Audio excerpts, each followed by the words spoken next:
Hello, this is McKenna with your daily readings for January 27th.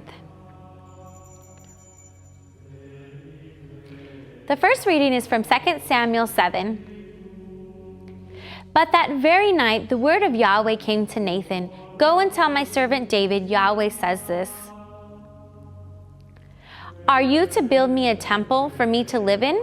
I have never lived in a house from the day when I brought the Israelites out of Egypt until today, but I have kept traveling with a tent for shelter. In all my travels with all the Israelites, did I say to any of the judges of Israel, whom I had commanded to shepherd my people Israel, why do you not build me a cedar-wood temple? This is what you must say to my servant David. Yahweh Sabaoth says this. I took you from the pasture, from following the sheep, to be a leader of my people Israel. I have been with you wherever you went. I have got rid of all your enemies for you. I am going to make your fame as great as the fame of the greatest on the earth. I am going to provide a place for my people Israel. I shall plant them there, and there they will live and never be disturbed again, nor will they be oppressed by the wicked any more as they were in the former times. Ever since the time when I instituted judges to govern my people Israel, and I shall grant you rest from all your enemies. Yahweh furthermore tells you that he will make you a dynasty, and when your days are over and you fall asleep with your ancestors, I shall appoint your heir, your own son, to succeed you, and I shall make his sovereignty secure. He will build a temple for my name, and I shall make his royal throne secure forever. I shall be a father to him, and he a son to me. If he does wrong, I shall punish him with a rod such as men use, with blows such as a mankind gives. But my faithful love will never be withdrawn from him, as I withdrew it from Saul, whom I removed from before you.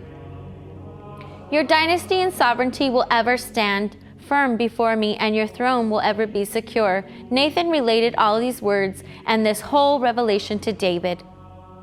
The responsorial psalm is from Psalms 89. I have made your dynasty firm forever, built your throne stable age after age. The heavens praise your wonders, Yahweh, your constancy in the gathering of your faithful. So I shall make him my firstborn, the highest of earthly kings. I shall maintain my faithful love for him always. My covenant with him will stay firm. I have established his dynasty forever, his throne to be lasting as the heavens. Should his descendants desert my law and not keep to my rulings? The gospel is from Mark 4. Again, he began to teach them by the lakeside, but such a huge crowd gathered round him that he got into the boat on the water and sat there. The whole crowd were at the lakeside on the land. He taught them many things in parables, and in the course of his teaching, he said to them, Listen, imagine a sower goes out to sow.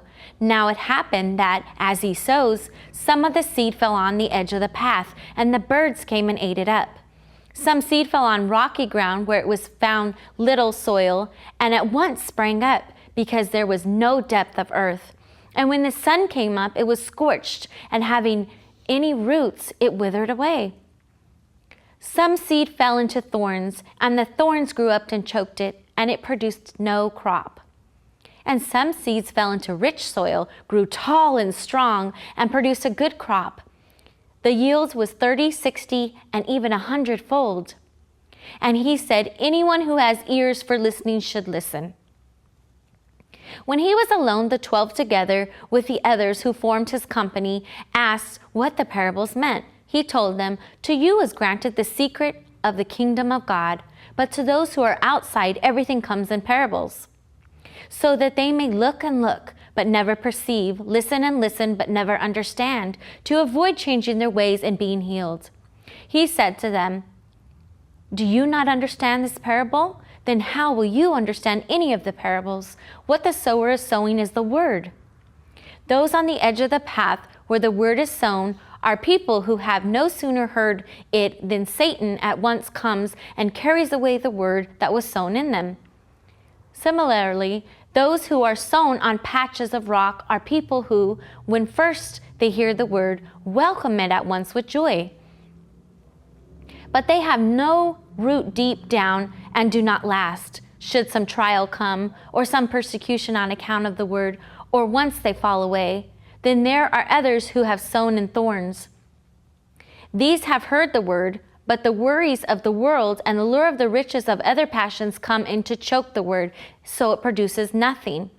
And there are those who have been sown into rich soil. They hear the word and accept it, and yield a harvest 30 and 60 and 100-fold.